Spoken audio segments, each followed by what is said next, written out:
হরে কৃষ্ণ। নমস্কার বন্ধুরা, অমৃত জ্ঞান ইউটিউব চ্যানেলে আপনাদের প্রত্যেককে জানাই সুস্বাগতম। দেখুন, আজকের এই অনুষ্ঠানে আমরা আলোচনা করব যে পুজো করার সময় চোখে জল আসার অর্থ কী, বা ঈশ্বরের সামনে কাঁদলে কি হয়, বা অনেক সময় দেখবেন পুজো করতে বসে মনটা অনেকখানি ভাবুকতার জালে জড়িয়ে পড়ে, এমনটা কেন হয়, বা পুজো করার সময় যদি শরীরে কাঁপুনির সৃষ্টি হয় বা শিহরণের সৃষ্টি হয়, এর মাধ্যমে কোন কোন সংকেতগুলো ভগবান আমাদেরকে প্রদান করে থাকে, এই প্রত্যেকটা উদাহরণ বিষয় নিয়ে আজকের এই অনুষ্ঠানে আলোচনা করব। তাই প্রত্যেকের কাছে অনুরোধ করব যে আজকের এই অনুষ্ঠানটির সঙ্গে থাকুন শেষ পর্যন্ত। আশা করছি অনেকখানি উপকৃত ও সমৃদ্ধ হবেন। সুপ্রিয় বন্ধুরা, আপনারা মানুন বা না মানুন, কিন্তু সত্য এটাই যে এই ধরাধামে, এই পৃথিবীতে প্রতিটি কোণাতে স্বয়ং ঈশ্বর নিবাস করে থাকেন, এবং ঈশ্বর পশু পাখির মাধ্যমে, আত্মীয় পরিজনদের মাধ্যমে হোক বা প্রকৃতির মাধ্যমে হোক, আমাদেরকে বিভিন্ন রকমভাবে সংকেত প্রদান করে থাকে। কিন্তু আমরা অনেকেই আছি যারা এই সংকেতগুলোর সঠিক মিনিং কী, অর্থ কী, তা ঠিকঠাক বুঝতে পারি না, এবং পরবর্তী ক্ষেত্রে কোনো কিছু সমস্যা দেখা দিলে জীবনে আমরা কিন্তু প্রত্যক্ষভাবে হোক বা অপ্রত্যক্ষভাবে হোক ঈশ্বরকেই দোষ দিয়ে থাকি। কিন্তু বন্ধুরা, সত্যি বলতে ঈশ্বরকে দোষ দিয়ে কিছুই লাভ নেই, কারণ উনি কারোর ক্ষতি চায় না। আমরা প্রত্যেকেই উনার সন্তান, কোনো মাতা পিতাই নিজের সন্তানের ক্ষতি চায় না, কিন্তু অজ্ঞতার কারণেই বা না জানার কারণে আমরা কিন্তু নিজেদের ভুলের কারণেই শাস্তি পেয়ে থাকি, এবং জীবনের নানান রকম টেনশন সমস্যাগুলো কিন্তু আমাদের ভুলের কারণেই আমাদেরকে শাস্তি ভোগ করতে হয়।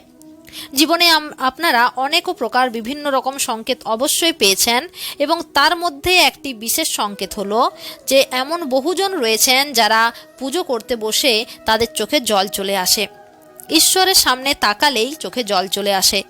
এমনটা কেন হয়? এর পেছনের রহস্য কী? কেন পুজো করতে বসে মন আকুল হয়ে পড়ে এবং চোখে জল চলে আসে?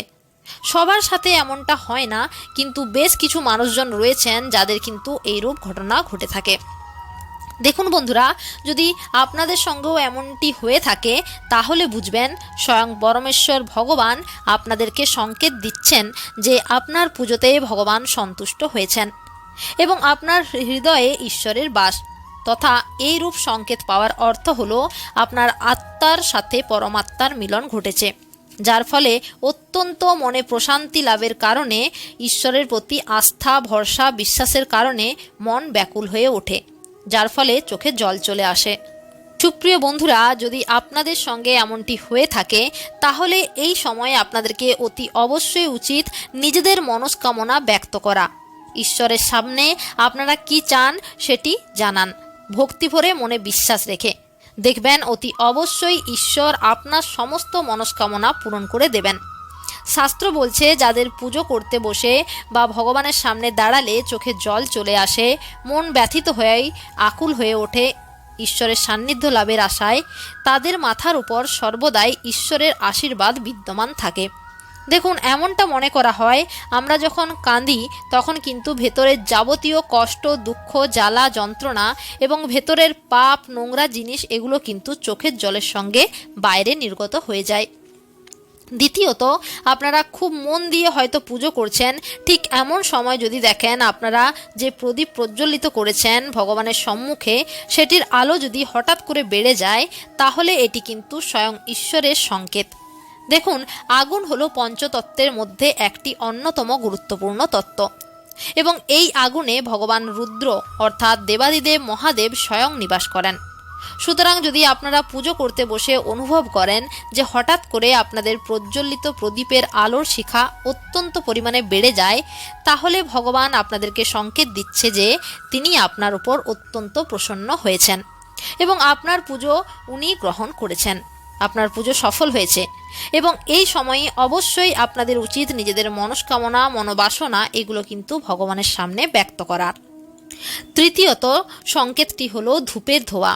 দেখুন বন্ধুরা, পুজো করতে বসে আমরা প্রত্যেকেই কিন্তু ধূপ অবশ্যই জ্বালাই, এবং যখন আপনার ধূপ জ্বালাবেন তখন যদি দেখেন যে আপনাদের ধূপের ধোঁয়া আপনাদের ঠাকুর ঘরে প্রতিষ্ঠিত ঈশ্বরের মূর্তির দিকে চলে যাচ্ছে, তাহলে আপনারা স্পষ্টতই বুঝে নেবেন যে স্বয়ং ঈশ্বর আপনার পুজো স্বীকার করেছেন। সেক্ষেত্রে অবশ্যই মনের ভক্তি রেখে আপনারা ঈশ্বরকে মনে প্রাণে ভক্তি সহকারে ডাকবেন, অবশ্যই আপনাদের ডাকে সাড়া দেবেন। সুপ্রিয় বন্ধুরা, চতুর্থ সংকেতটি হলো পুজোর ফুল গায়ে পড়া। সুপ্রিয় বন্ধুরা, পুজো করার সময় আপনারা যে ফুল ঈশ্বরকে অর্পণ করছেন, সেই ফুল পুজো করার সময় যদি আপনাদের গায়ে এসে পড়ে, অথবা কোনো মন্দিরে যাওয়ার পর ঈশ্বরের মূর্তি থেকে কোনো ফুল যদি আপনাদের গায়ে এসে পড়ে, সেক্ষেত্রে আপনাদেরকে বুঝে নিতে হবে যে আপনাদের সঙ্গে সর্বদাই ঈশ্বরের কৃপা, ঈশ্বরের দৃষ্টি বজায় রয়েছে এবং উনি আপনার উপর অত্যন্ত প্রসন্ন। দেখুন বন্ধুরা, এই যে কয়েকটি সংকেত সম্পর্কে আপনাদেরকে বললাম, আশা করি আপনারা এর থেকে বুঝতে পেরেছেন যে এই রকম যদি কোনো ঘটনা আপনাদের সাথে হয়ে থাকে তাহলে ঘটনাগুলির সঠিক অর্থ কী।